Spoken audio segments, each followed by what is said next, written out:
네, 안녕하세요. 오늘은 평소에 저희 집에서 아주 가까운 데인데 참 오기가 어려운 곳이네요. 여기는 강촌에 지금 구곡폭포 문배마을을 바로 올라가기 직전, 네, 여기 구곡폭포 국민 어가 캠핑장입니다. 구곡폭포 국민 여가 캠핑장. 예전에는 여기서 캠핑을 사람들이 많이 했던 것 같은데 코로나 때문에 그런가? 요즘은 캠핑을 전혀 안 해요. 제가 문배마을을 가는 도중에 여기서 걸음을 멈추고 이렇게 동영상 촬영을 하는 이유는요, 요 지금 현재 보이는 이 지역에 대한 요 땅에 대한 좀 설명을 한번 할까 해서 이렇게 잠깐 정자에서 이렇게 걸음을 멈추고 이렇게 촬영을 하고 있습니다. 여기는 숲속 치유 캠핑장이기도 하지만 예전에 여기서 저 구곡폭포 밑에부터 해가지고 이 일대에 도인들이 돌을 닦던 좀 밀집 지역이었습니다.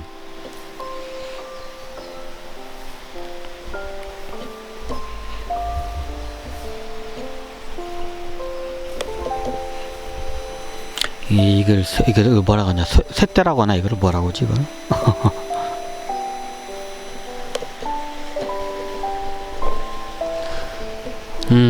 지금은 이제 이게 문명이 발달해서 이게 좀 방조 사업과 지금 이제 시설들이 들어왔었는데, 예전에는 그냥 숲속 깊숙이에 있는 아주 미지의 땅이었습니다. 그리고 보통 이게 돌을 닦으면 예전에는 기본적으로 주변에서 물을 걸러 먹을 때가 있어야 돼요. 근데 이런 물 하시면 아니 우물 파면 되지. 우리 인류가 우물 기술이 발달한 지가 그렇게 얼마 안 됐습니다. 그러면 자연 상태에서 흐르는 물을 파게 돼요. 예전에 치초원인가 어떤 양반이 어디를 가다가 그냥 가뭄이 완전 들어가지고 뭐 농사는 고사하고 마실 물도 없는 거예요. 어느 지역에 가니까. 그러니까 사람들이 이제 목이 타서 그 지역을 떠나기도 하고 이제 고통을 받기도 하죠. 그러면 보통 그 지역 마을에 이런 조그마한 냇물 같은 게 흐르거든요. 천 같은 게. 근데 천이나 냇물 바닥이 갈라질 정도로 이게 갈라질 정도로 이게 물이 마르면 어떻게 하냐? 그러면 거기 있는 사람들은 다 그냥 목말라서 말라 비틀어 죽어요. 그 우물이 어떻게 해서 발달했냐? 그러면 그때 뭔가 사람의 힘으로 물을 찾아낼 수 있는 뭔가가 필요해요. 그럼 그때 어떻게 하냐요? 네, 지금 현재 보이는 이 냇물이 이제 말라버리고 이제 하잖아요. 그럼 보통 물이 위에 있는데 마르면 물 밑에 지하수가 흐르게 돼요. 이 냇물 밑에.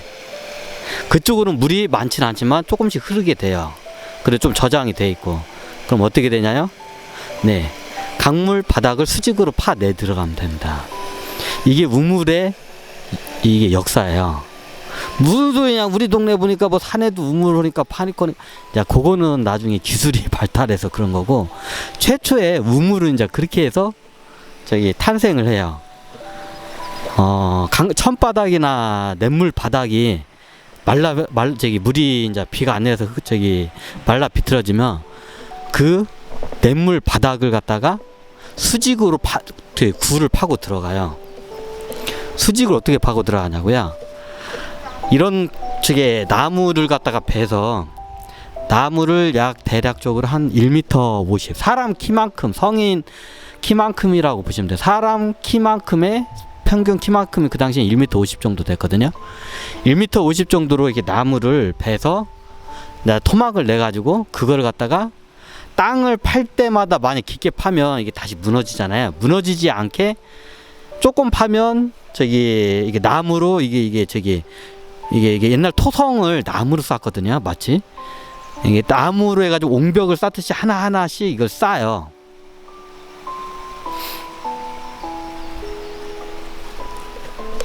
이해가 되시나요? 우리가 마치 성냥개비 네모나게 쌓듯이 비슷한 원리예요.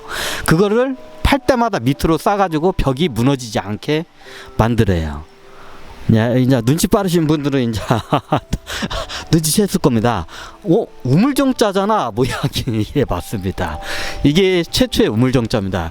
무슨 소리냐? 우물이 동그랗지. 조선시대 때 보면 이제 그건 나중에 이제 돌을 괴가지고 동그랗게 하는 기술이 발달하겠지.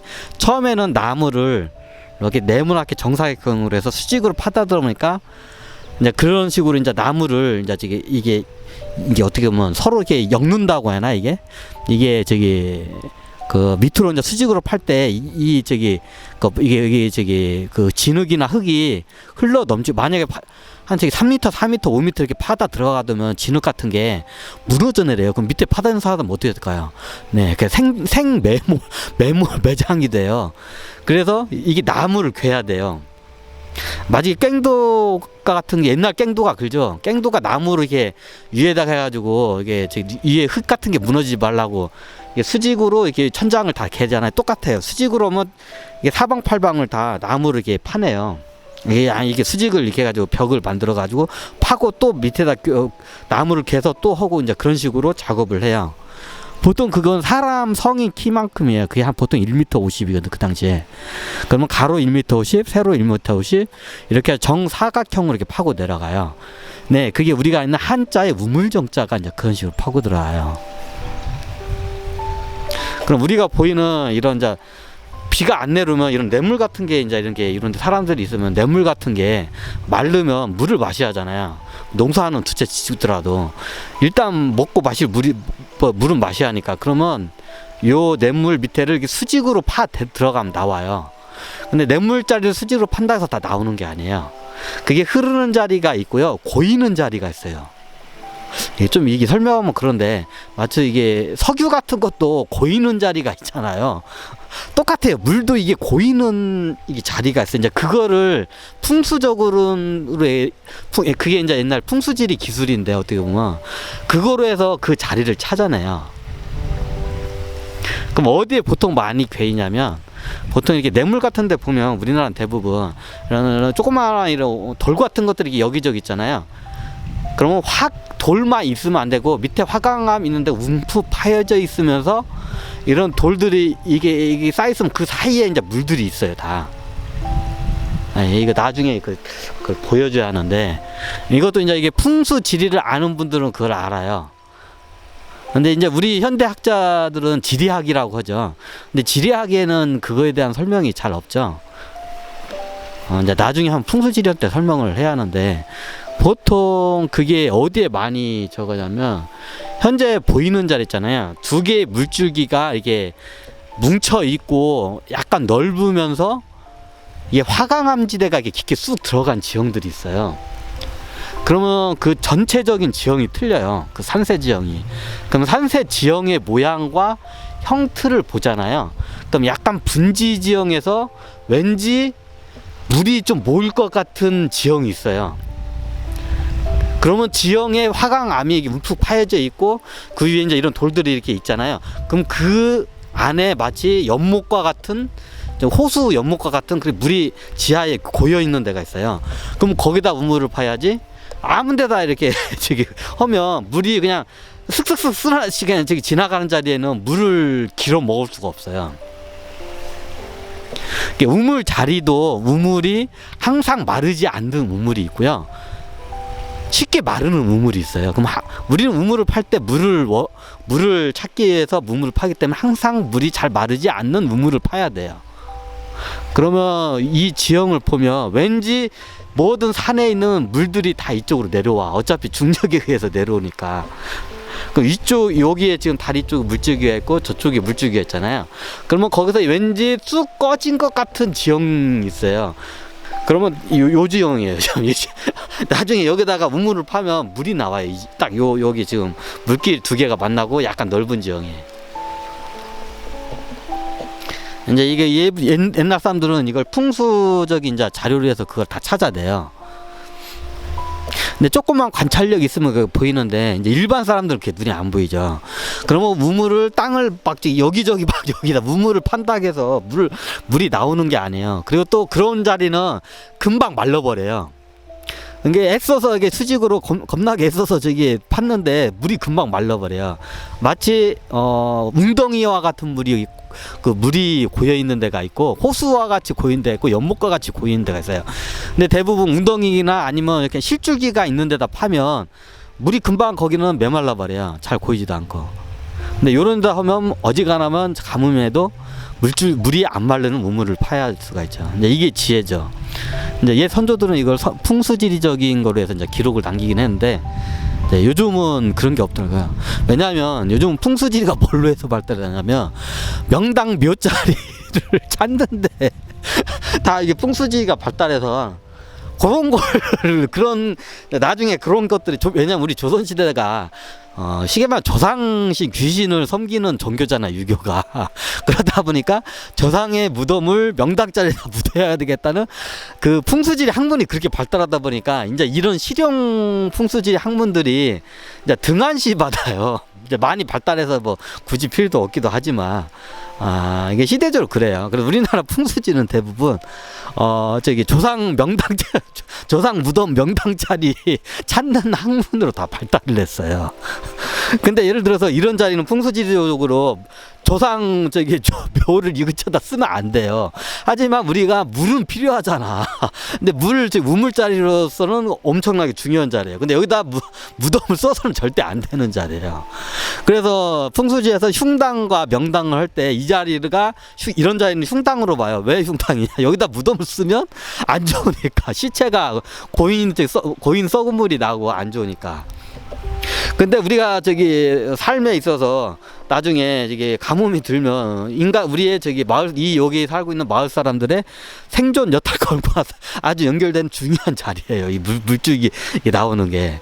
이게 인간의 필요에 의해서 흉당이 될 수도 있고 명당이 될 수도 있어요. 자, 풍수지리에서는 이게 흉당 자리예요. 지금 제가 보이는 이 자리가. 묘를 써서는 안 돼요. 묘를 쓰는 입장에서는. 근데 하지만 무물을 쓰는 입장에서는 이보다 더 좋은 명당 자리는 없어요. 재미있죠? 인간의 필요에 따라서 흉당이 될 수 있고 명당이 될 수 있어요. 근데 우리는 정통적으로 조선시대 때 이게 유교 사상에 이게 조선시대 때는 이게 조상들을 모시는 종교예요. 일종의 그것도. 그러니까 귀신을 모시니까 이게 토테미즘도 아니고 애니미즘도 아니고 뭐라고 해야 하나 이거를 샤머니즘이라고 해야 하나? 하여튼 좀 그래요 그냥. 이게 풍수의 학문도 이게 그 시대에 따라 이게 많이 그렇게 바뀌어요. 우리나라 풍수는 기본적으로 지금 또 내려오는 게 조선시대 그 자료가 내려오기 때문에 묘자리용이에요 다. 뭐다가 일로 왔나? 예전에 여기가 도인들이 많이 닦던 자리예요. 돌을 닦던 자리인데, 근데 여기 도인들이 사막산 예전에 사막산에서 이게 못 들어가는 사람들이 그러면 여기서 사막산이 굉장히 가깝거든요. 그러면 여기서 괜찮은 자리 들어오다가 이쪽으로 많이 들어와. 이제 사막산에서 너 못 들어와 하고 딱 막아버리잖아요. 그러면 에이씨 이쪽 근처 이렇게 찾다 보면 이제 홍천 쪽으로 조금만 더 내려면 홍천이 있거든요. 홍천 물줄기 따라 올라가는 부류가 있고, 이제 여기에서 에이씨 난 그래도 여기서 좀 돌을 닦다가 사막산에 들어갈까. 다음에 가면 이제 하도 이제 여기서 돌을 닦고 이제 이게 많이 하니까 하면 이제 들여다 보내줘요. 이 양반들이 하도 이제 노력을 많이 하니까. 그래서 여기서 하다가 들어가서 하기도 하고 그래요. 여기서 사막산에서 이제 퇴짜 많이 장반들이 사막산 다 들어갈 거야. 그쪽으로 이제 그 위쪽 춘천 쪽으로 들어갈까 하는 사람들이 여기서 이제 돌을 닦다가 나중에 불쌍하다고 들어오라고 하면 이제 들어가는 경우가 있어요. 이제 여기가 이런 자리인데, 그래서 여기서 예전에 저기 이게 문배마을을 하는 이유가 여기서 돌을 닦다가 나중에 문배마을 거기는 산꼭대 분지 지형도 아니에요. 그 사람이 개간을 해서 분지 지형으로 만든 거기가 저거든요. 지금 가면 문배마을이 이제 분지 지형이 됐는데 이제 지금은 거기로 올라갈 거고, 이게 옛날에 여기가 도인들이 돌을 닦던 자리입니다. 뭐다가 또 지금 우물 얘기로 이게 다 돼버렸네. 네, 오늘은 이렇게 저기 부곡포포 국민여가 캠핑장에서 이렇게 한번 문배마을 가는 도중에 한번 이렇게 촬영을 했습니다. 네, 감사합니다.